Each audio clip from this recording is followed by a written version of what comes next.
திருப்பத்தூர் மாவட்டம் கந்திலி அருகே போலீசாரின் வீட்டில் பூட்டை உடைத்து 18 சவரன் தங்க நகைகள் கொள்ளையடிக்கப்பட்ட சம்பவம் பரபரப்பை ஏற்படுத்தியுள்ளது. போலீசாரின் வீட்டை குறிவைத்து கொள்ளையடித்த மர்ம நபர்கள் சிக்குவார்களா?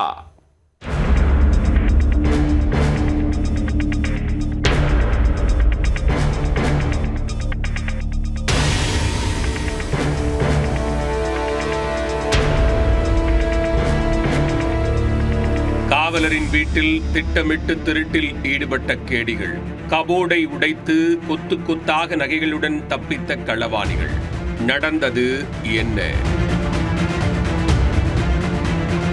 திருப்பத்தூர் மாவட்டம் கந்திலி அடுத்த ஜெகல்நாயக்கன்பட்டி பகுதியில் வசிக்கும் சக்கரவர்த்தி என்பவர் இராணுவத்திலிருந்து ஓய்வு பெற்று தற்போது திருப்பத்தூர் மாவட்ட காவல் கண்காணிப்பாளர் அலுவலகத்தில் ஆயுதப்படை காவலராக பணிபுரிந்து வருகிறார்.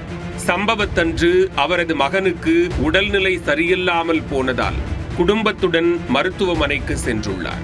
அதை நோட்டமிட்டு வீட்டின் பூட்டை உடைத்த மர்ம நபர்கள் சிலர் அத்துமீறி உள்ளே புகுந்துள்ளனர்.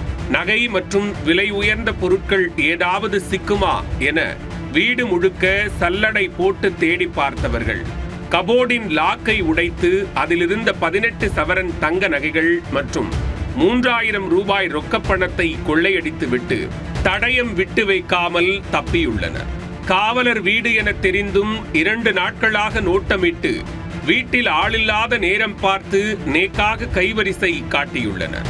மருத்துவமனையிலிருந்து வீடு திரும்பிய காவலர் சக்கரவர்த்தி வீட்டின் கதவு திறந்து கிடந்ததை கண்டு கதிகலங்கி போனார். உள்ளே சென்று பார்க்க சிறுக சிறுக சேர்த்து வைத்திருந்த நகைகள் மொத்தமாக திருடு போனது தெரிய வர உடனே காவல்துறையினருக்கு போன் செய்து புகார் அளித்துள்ளார். இதனை அடுத்து சம்பவ இடத்திற்கு விரைந்து வந்த அதிகாரிகள் தடயவியல் வல்லுநர்கள் உதவியுடன் வீட்டில் கிடைத்த தடயங்களை சேகரித்து கொள்ளையர்களை பிடிக்க களத்தில் இறங்கினர். கடந்த சில தினங்களுக்கு முன்பு இதே போன்று கொரட்டி பகுதியில் ஓய்வு பெற்ற எஸ்ஐ வீட்டில் மர்ம நபர்கள் நகை திருட்டில் ஈடுபட்டுள்ளனர்.